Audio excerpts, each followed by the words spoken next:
Halo semua, jadi kali ini Min akan kembali membahas hal terkait SNBT atau benar masuk perguruan tinggi. Nah, kali ini kaitannya adalah tentang kebijakan baru KIPK ya 2023.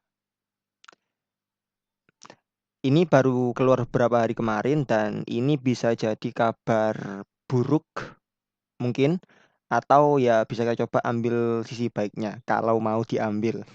Jadi apa tuh kabar buruknya buat KIPK 2023 berkaitan dengan SNBT tahun ini? Nah, jadi kalau di tahun-tahun sebelumnya kan Mimin juga sempat bikin videonya tuh. Kalau salah satu benefit dari KIPK itu adalah mendapat biaya bantuan biaya atau gratis untuk mengikuti SNBT ya atau UTBK tahun sebelumnya. Nah, buat tahun ini itu agak berbeda. Jadi ada nanti dua kategori. Satu yang gratis, dua yang harus membayar. Jadi ya ada nanti kalian pelamar KIPK yang harus membayar biaya sebesar 200 ribuan ya kalau nggak salah buat ikut SNB tahun ini.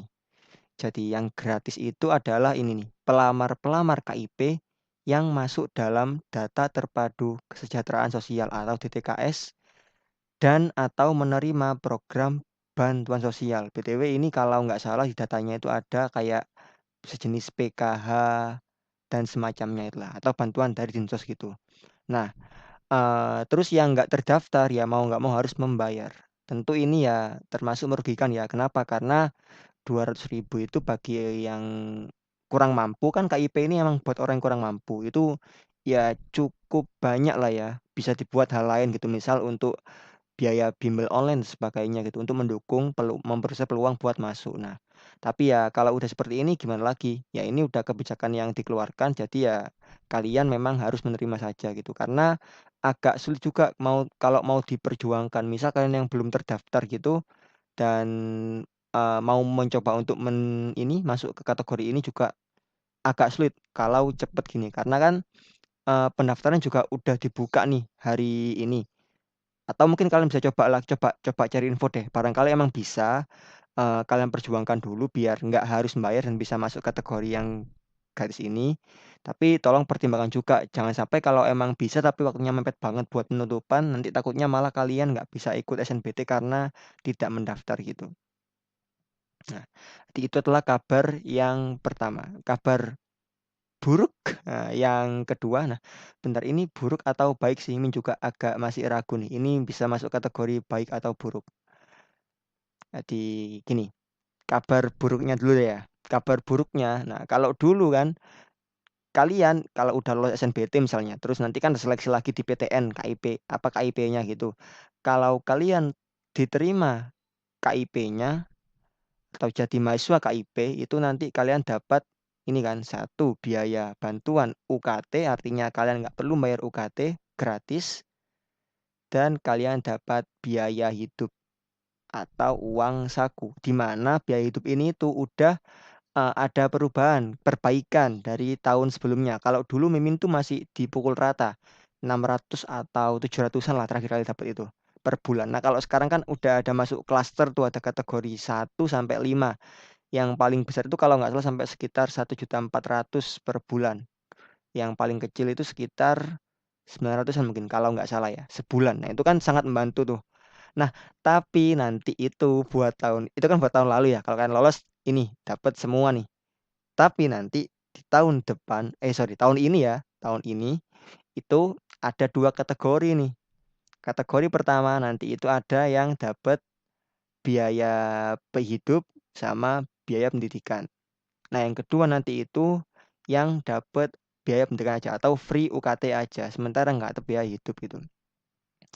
Nah, nanti perlu diketahui bahwa skema 1 dan 2 ini itu nanti ditetapkan oleh masing-masing PTN dan mengacu pada kuota penerimaannya masing-masing. Jadi buat detailnya kayak apakah yang masuk skema 1 ini adalah orang-orang yang masuk ke kategori apa yang DTKS atau apa gitu. Jadi yang kategori pakai SKTM itu apakah nggak akan masuk ke kategori 1 atau sebaliknya itu nggak ada yang tahu ya. Nanti ya tergantung nanti gimana hasil dari seleksi kalian ketika udah lolos nanti itu. Jadi akan ada 2 kategori nih. Nah, jadi, ini adalah kabar buruk kan ya. Jadi harusnya bisa dapat ini, cuma dapat UKT. Tapi ya, mungkin bisa diambil apa ya, sisi positifnya. Misalnya gini ya, kita anggap bahwa dengan adanya pembagian ini, maka nanti kuota KIP itu akan makin tinggi gitu. Karena kan nanti, kalau dapat 2 ini kan berarti biaya yang dikeluarkan per siswa dari negara itu kan besar. Tapi kalau dibagi mungkin bisa makin banyak orang yang dapat, semoga aja kayak gitu. Jadi, mungkin, kalian yang dapat biaya pendidikan ini kan lumayan juga tuh daripada harus membayar, apalagi kan di tahun-tahun kemarin tuh banyak yang pelamar KIP yang nggak lolos KIP terus dapat UKT-nya besar tuh 4 juta 5 juta itu kan memberatkan. Ya siapa tahu dengan kebijakan ini nanti akan sedikit kasus yang kayak kemarin. Jadi kalian dapat biaya bantuan UKT aja itu ya udah lebih baik daripada nggak dapat bantuan sama sekali. Cuma kalau dibandingin sama yang ini dapat dua-duanya tentu ya itu ya kabar buruk gitu. Jadi ya kita hanya bisa berdoa aja semoga ini emang yang terbaik. Terus nanti juga, semoga aja nanti, kalian bisa mencoba mencari beasiswa lain ketika udah masuk kuliah gitu. Jadi UKT kalian udah free, mungkin di awal kalian modal untuk biaya hidup di semester pertama, nanti di semester pertama atau kedua kalian bisa coba-coba cari informasi tentang beasiswa di kampus yang kalian, tempati nanti gitu. Jadi itulah kabar buruk atau bukan buruk ya, kabar terbaru mengenai kebijakan tahun 2023 mengenai KIP, tetap semangat belajarnya jangan down hanya karena seperti ini, percayalah kalau memang kalian, punya kemauan yang kuat di situ pasti nanti akan ada jalan buat mewujudkan keinginan kalian itu. Jadi tetap semangat belajar SNMPTN-nya, tetap berdoa buat siapa tahu lolos di SNBP. Terima kasih buat yang udah nonton, kalau ada pertanyaan bisa sampaikan di kolom komentar, sampai jumpa di video-video lainnya, bye-bye.